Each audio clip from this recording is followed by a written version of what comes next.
Une autre question qui peut se poser tient au contenu des 4 grandes sous-parties de votre exposé oral. En gros, une fois qu'on a compris en quoi elles consistaient, ces 4 sous-parties, qu'est-ce qui va rentrer dedans et comment ça se présente. Alors, j'attire votre attention sur le fait qu'un exposé oral tel que celui que vous allez présenter n'est pas une démonstration mathématique.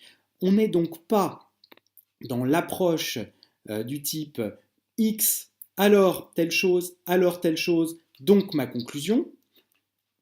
La chaîne, dans ce cas, peut être si longue que vous risquez soit de perdre le lecteur, soit, si vous avez besoin de trop de temps pour arriver à votre conclusion, de ne pas être en mesure de faire passer votre message.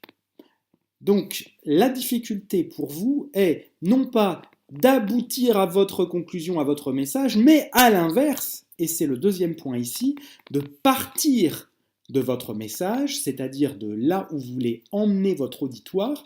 Donc vous administrez la preuve de l'assertion que vous tenez, c'est-à-dire que vous commencez par votre assertion et ensuite vous expliquez pourquoi c'est ainsi, pourquoi vous pensez que cette assertion tient la route.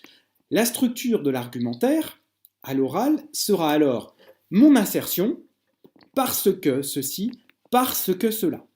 Alors, de cette manière, 2 gros avantages. Le premier, même si vous vous retrouvez à court de temps, vous savez que vous pouvez faire passer votre message dans la mesure où vous commencez par lui. Deuxième gros avantage, ça vous évitera du hors-sujet si la chaîne de causalité est beaucoup trop longue. Trop longue lorsque on est dans la démonstration mathématique, bien sûr. Maintenant, pour l'exécution formelle de cet argumentaire à l'oral, la structure sera très simple. D'abord, dans chaque sous-partie, donc grand 1, grand A, grand 1, grand B, grand 2, grand A ou grand 2, grand B, donc pour chacune de ces 4 sous-parties, vous commencerez par l'assertion, donc le message que je veux faire passer. 2, l'argument théorique, c'est-à-dire l'explication du phénomène, et là, vous vous appuierez sur des lectures, sur des références académiques de préférence qui viendront légitimer ce que vous nous aurez affirmé d'emblée.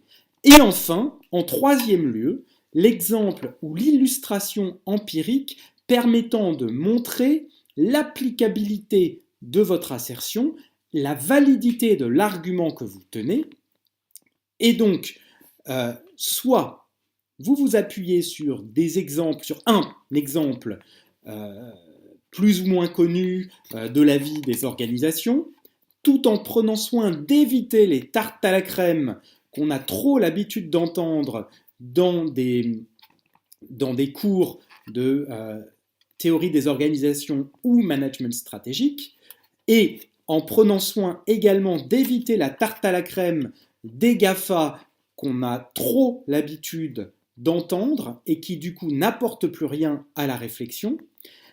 Et vous pouvez, autant que possible, c'est toujours agréablement perçu par le jury, utiliser des références à votre propre expérience professionnelle, paraprofessionnelle, associative ou personnelle.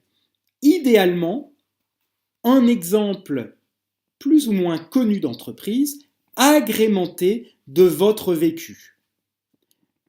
Donc, on n'est pas dans la démonstration mathématique, vous oubliez, vous partez de votre message, de votre assertion, de votre tweet. Ensuite, pourquoi mon tweet? Comment théoriquement mon tweet se justifie-t-il? Et 3, comment j'arrive à illustrer mon tweet, soit à l'aide d'un exemple venant de la vie des organisations, soit à l'aide d'un exemple de vécu personnel. Ni plus, ni moins.